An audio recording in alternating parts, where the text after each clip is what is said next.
தமிழ்நாடு சட்டம் ஒழுங்கு பொறுப்பு டிஜிபி வெங்கட்ராமனை மாற்றி தேர்தல் ஆணையம் உத்தரவு. புதிய சட்டம் ஒழுங்கு டிஜிபியாக சந்தீப் ராய் ரத்தோர் நியமனம்.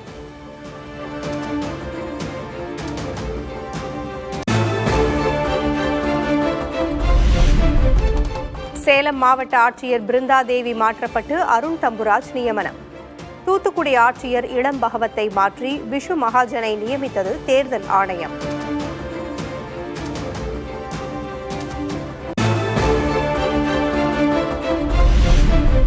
தாம்பரம் மாநகர காவல் ஆணையர் அமல்ராஜ் மாற்றப்பட்டு சஞ்சய் குமாரை நியமித்து தேர்தல் ஆணையம் உத்தரவு. மதுரை மாநகர காவல் ஆணையர் லோகநாதன் மாற்றப்பட்டு அபிஷேக் தீக்ஷித் நியமனம்.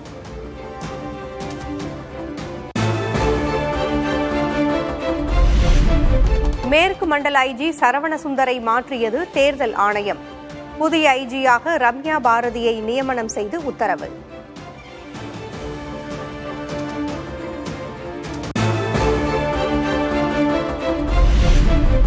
கோவையில் திமுக தலைவரும் முதல்வருமான மு.க. ஸ்டாலின் பரப்புரை. முன்னாள் அமைச்சர் செந்தில் பாலாஜி உள்ளிட்ட வேட்பாளர்களை ஆதரித்து வாக்கு சேகரிப்பு. நாடாளுமன்ற தேர்தலையும் நகர்ப்புற உள்ளாட்சி தேர்தலையும் திமுக கூட்டணிக்கு மிகப்பெரிய வெற்றிய கோவை மக்களான நீங்கள் தந்தீங்க. அது 2026 தேர்தலையும் முழு வெற்றியாக தொடரணும். இதை அன்போடு மட்டுமல்ல, முழு உரிமையோடு கேட்கிறேன்.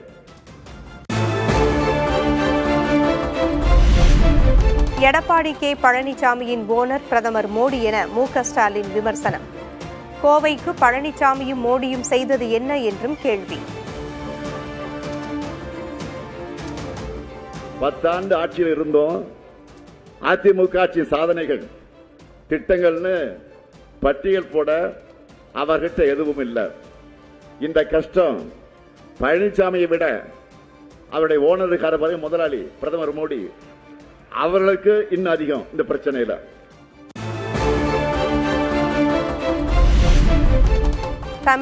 தமிழரை தமிழ்நாட்டை பாஜக வஞ்சிப்பதாக மு.க. ஸ்டாலின் குற்றச்சாட்டு. தமிழ் பாசத்தில் நம்மை மிஞ்சும் அளவிற்கு நடிக்கிறார்கள் என்றும் சாடல். தமிழரை தமிழ்நாட்டை பாஜக வஞ்சிக்கிறது.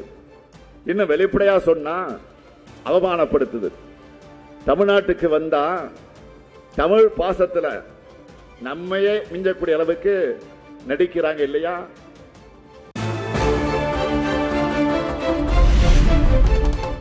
வரும் தேர்தலில் தேசிய ஜனநாயக கூட்டணியை மக்கள் நிச்சயம் தூக்கி எறிவார்கள்.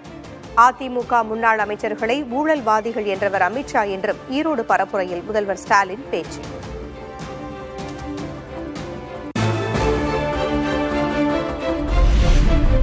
தருமபுரியில் அதிமுக மற்றும் பாமக வேட்பாளர்களுக்கு ஆதரவாக எடப்பாடி பழனிசாமி பரப்புரை.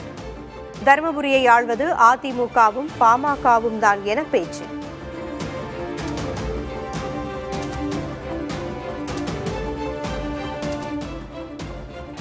ஸ்டாலின் அவர்கள் தமிழகத்துடைய முதலமைச்சராக இருக்கலாம், ஆனா தருமபுரிக்கு அதிமுகவும் பாட்டாளி மக்கள் கட்சி தான் ஆண்டது.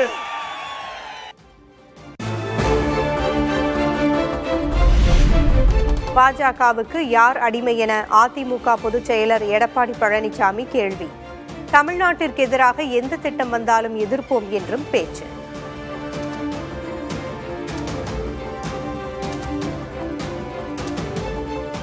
எடப்பாடி பழனிசாமி பாரதிய ஜனதாவுக்கு அடிமையா? நாம் அடிமையா இருக்கிறோமா? தமிழ்நாட்டுக்கு நன்மை பயக்கக்கூடிய திட்டத்திற்கு ஆதரவு கொடுப்போம். தமிழ்நாட்டு மக்களுக்கு எதிராக எந்த வடிவத்திலே வந்தாலும் நாங்கள் அனுமதிக்க மாட்டோம், அதை எதிர்ப்போம்.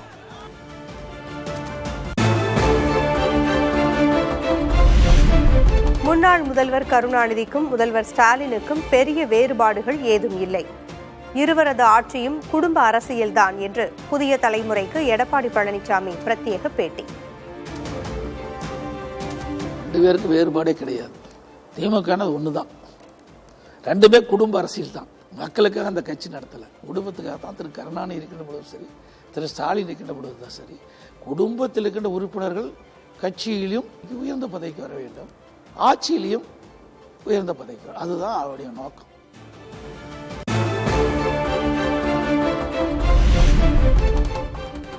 முதல்வர் ஸ்டாலின், அவரது மனைவி துர்கா, மகன் உதயநிதி, மருமகன் சபரீசன் ஆகியோரே தமிழ்நாட்டை ஆட்டிப்படைக்கும் அதிகார மையங்கள். அதிமுக பொதுச் செயலர் எடப்பாடி கே பழனிசாமி விமர்சனம். தமிழ்நாட்டில் பார்த்தீங்கன்னா 4 அதிகார மையம் இருக்குது. திரு ஸ்டாலின் ஒன்று, திரு உதயநிதி ஸ்டாலின் ஒன்று, திரு ஸ்டாலினுடைய மருமகன் சபரீசன், 4வது திரு ஸ்டாலினுடைய மனைவி துர்கா அவர்கள். 4 அதிகார மையங்கள் தமிழகத்தை ஆட்டி படைச்சிட்டு இருக்குது. எல்லோருக்கும் தெரிஞ்ச விஷயம்தான். ஆக அது ஒரு குடும்ப சூழ்நிலையில் இந்த அரசாங்கம் செயல்பட்டு இருக்குது.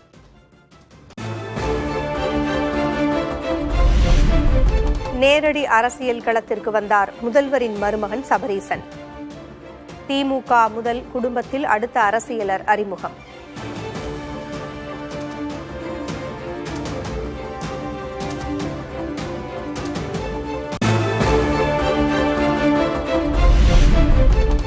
திமுக குடும்பத்தில் 4 அதிகார மையங்கள் என்று விமர்சித்திருந்த எடப்பாடி பழனிசாமி, பழனிசாமியின் குடும்ப அரசியல் விமர்சனத்திற்கு மறைமுக பதிலடி கொடுத்தாரா Sabareesan?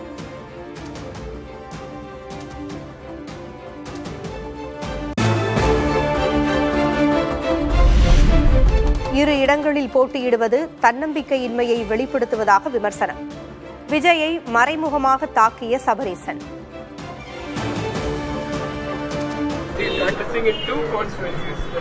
Which shows the confidence of the leader. Yeah? Thank you. Thank you. எங்களுக்கு ஸ்கீம்ஸ் இருக்குங்க, எங்களுக்கு கான்ஃபிடன்ஸ் இருக்கு, ஒன்றும் ப்ராப்ளம் இல்லை. Thank you.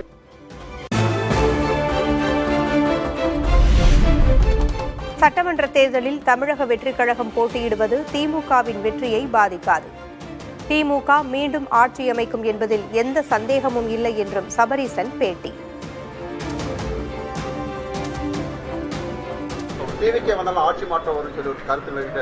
Absolute victory. There is no contest only here. New party has come out. Whether it will affect in anything or No.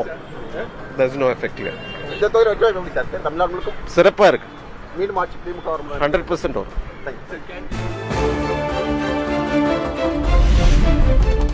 Congress வேட்பாளர்கள் யார் என்பதில் 85% தேர்வு செய்யப்பட்டுவிட்டது. டெல்லியில் ஆலோசனை கூட்டத்திற்கு பிறகு தமிழ்நாடு காங்கிரஸ் கமிட்டி தலைவர் செல்வ பெருந்தகை பேட்டி.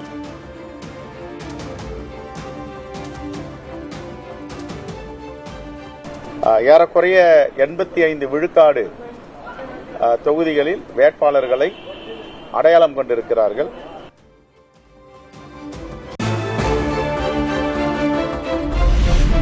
சேப்பாக்கம் திருவல்லிக்கேணி தொகுதியில் வேட்புமனுவை தாக்கல் செய்தார் துணை முதல்வர் உதயநிதி. சேப்பாக்கம் தொகுதியில் 2வது முறையாக வெற்றி பெற முனைப்பு.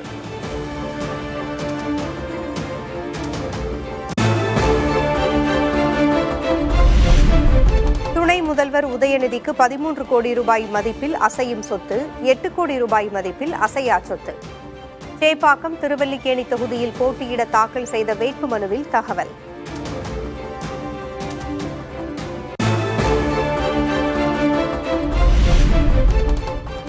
உதயநிதிக்கு 1 கோடி ரூபாய் மதிப்புள்ள டிஃபெண்டர் கார், 23 லட்சம் ரூபாய் மதிப்புள்ள இன்னோவா கார்.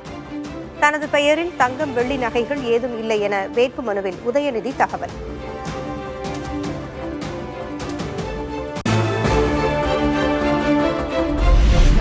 சென்னை சேப்பாக்கம் தொகுதியில் பரப்புரையை தொடங்கினார் துணை முதல்வர் உதயநிதி ஸ்டாலின். ஆட்டோவில் வீதி வீதியாக சென்று வாக்கு சேகரிப்பு.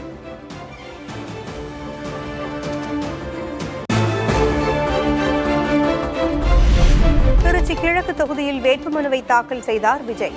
சட்டமன்ற தேர்தலில் பெரம்பூர், திருச்சி கிழக்கு ஆகிய தொகுதிகளில் போட்டியிடும் விஜய்.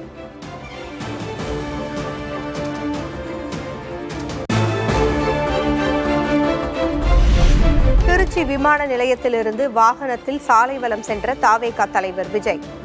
வழிநெடுக தாவேகா தொண்டர்கள் உற்சாக வரவேற்பு.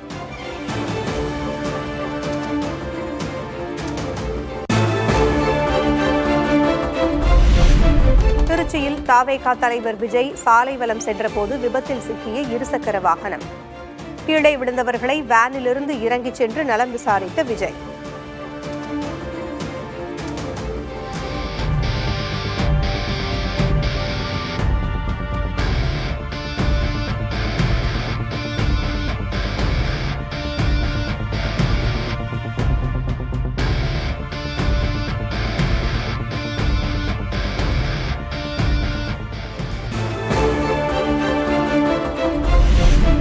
திருச்சியில் விஜயின் பரப்புரை வாகனத்திற்கு பின்னால் வந்த கார் மோதியதில் காவலர் காயம்.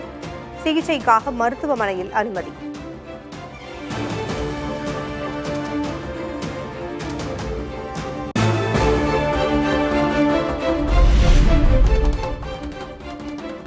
அடிப்படை வசதிகளையே செய்யாத தீய சக்தி திமுக என விஜய் விமர்சனம். திமுக ஆட்சி தூக்கி எறியப்படும் என்றும் பேச்சு. எத்தனை வாட்டி ரிப்பீட் பண்றதுன்னு எனக்கு தெரியல. நீட்டை ரத்து செய்வோம்னு சொன்னீங்களே, என்னாச்சு? இந்த அடிப்படை வசதிகள் கூட செஞ்சு கொடுக்காத இந்த தீய சக்தி திமுக அரசை என்ன பண்ணலாம்? தூக்கி வீசி எறிவோமா?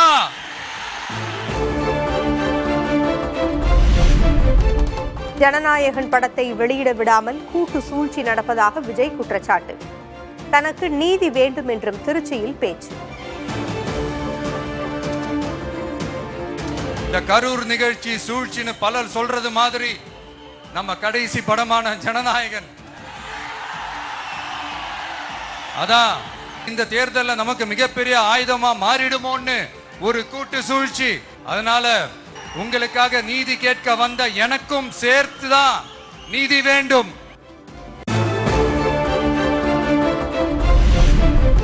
முதல்வர் ஸ்டாலினுக்கு தவேகா தலைவர் விஜய் அடுக்கடுக்கான கேள்விகள். ஒரே ஒரு வாய்ப்பு தமக்கு தருமாறு வாக்காளர்களுக்கு வேண்டுகோள். என்னுடைய சொந்த பந்தங்களாகிய உங்ககிட்ட எனக்கு அந்த உரிமை இருக்கு. எனக்கு ஒரு வாய்ப்பு கொடுங்க, எனக்கு ஒரு சான்ஸ் கொடுங்கன்னு உங்ககிட்ட கேட்காம வேற யாருக்கிட்ட நான் கேட்பேன்?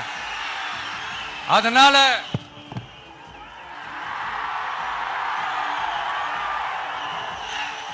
எனக்கு ஒரே ஒரு வாய்ப்பு கொடுங்க.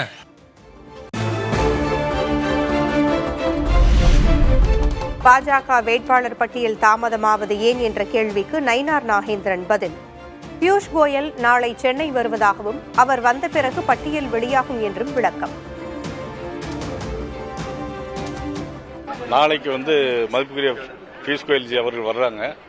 அவங்க வந்த பிறகு அதனுடைய முடிவெடுத்து அறிவிக்கப்படும்.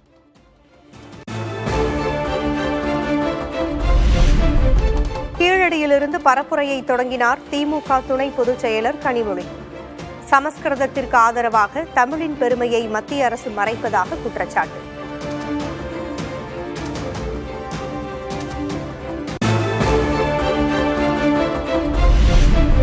எடப்பாடி பழனிசாமியை ஆளுநராக்கி பாஜக அனுப்பிவிடும் என்று கனிமொழி எம்பி விமர்சனம். பீகாரில் நிதிஷ்குமார் ராஜினாமா செய்தாரே, அந்த கதிதான் பழனிசாமிக்கும் என்றும் சாடல். ஆளுநர்னு எடப்பாடிக்கு அடுத்த வேலை அதுதான். எந்த மாநிலத்துக்கு அவரை ஆளுநரா அனுப்புவாங்கன்னு தெரியல. அவருக்கு ஏதாவது இடம் பிடிச்சிருந்தா இப்பவே சொல்லி வச்சுக்கிட்டாருன்னா ஒருவேளை கன்சிடர் பண்ணுவாங்களோ என்னவோ.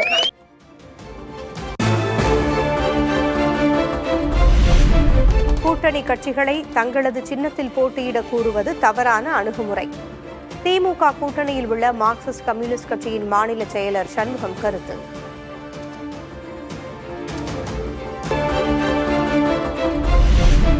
சென்னை எழும்பூர் ரயில் நிலையத்தில் நாளை முதல் 44 மின்சார ரயில்கள் மீண்டும் இயக்கம். 10 மற்றும் 11வது நடைமேடைகளில் மேம்பாட்டு பணிகள் நிறைவடைந்ததால் மீண்டும் தொடங்கும் ரயில் சேவை.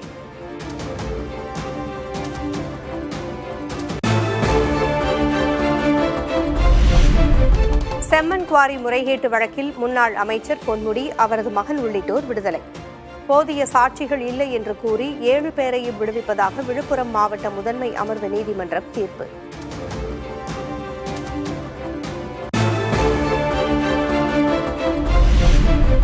சென்னை அண்ணா சாலையில் மோட்டார் வாகன உதிரிப்பாக கிடங்கில் பயங்கர தீ விபத்து. 5 தீயணைப்பு வாகனங்கள் மூலம் போராடி தீயை அணைத்த வீரர்கள்.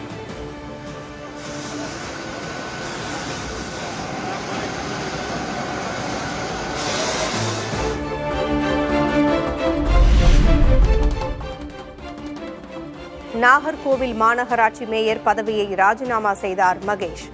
கன்னியாகுமரி சட்டமன்ற தொகுதியின் திமுக வேட்பாளராக அறிவிக்கப்பட்ட நிலையில் பதவி விலகல்.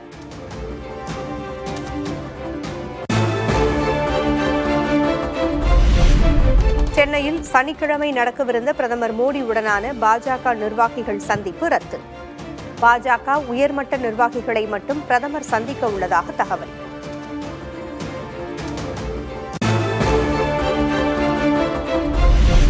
அஸ்ஸாம் முதல்வர் ஹிமந்த பிஸ்வா சர்மா இந்தியாவின் ஊழல் மிகுந்த முதல்வர். தேர்தல் பரப்புரையில் ராகுல் காந்தி குற்றச்சாட்டு.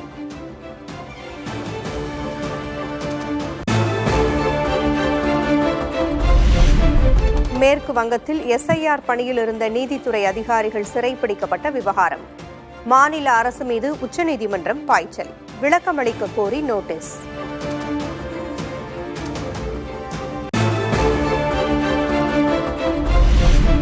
எஸ்ஐஆர் பணியில் இருந்த அதிகாரிகள் கும்பலால் சிறைப்பிடிக்கப்பட்டதற்கு தேர்தல் ஆணையமே பொறுப்பு என மம்தா பானர்ஜி விளக்கம். சட்டம் ஒழுங்கு சீர்குலைந்ததாக தேர்தலை நிறுத்தி ஜனாதிபதி ஆட்சியை கொண்டுவர பாஜக நடத்தும் நாடகம் என்றும் குற்றச்சாட்டு.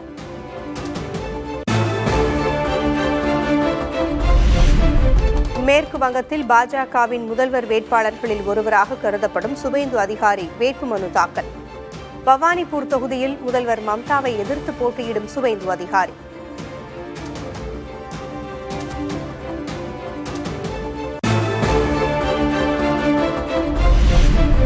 கேரளத்தில் காங்கிரஸ் மற்றும் கம்யூனிஸ்ட் ஊழலால் மக்கள் அதிருப்தி. கேரளத்தில் தேசிய ஜனநாயக கூட்டணி அலை வீசுவதாக பிரதமர் மோடி பரப்புரை.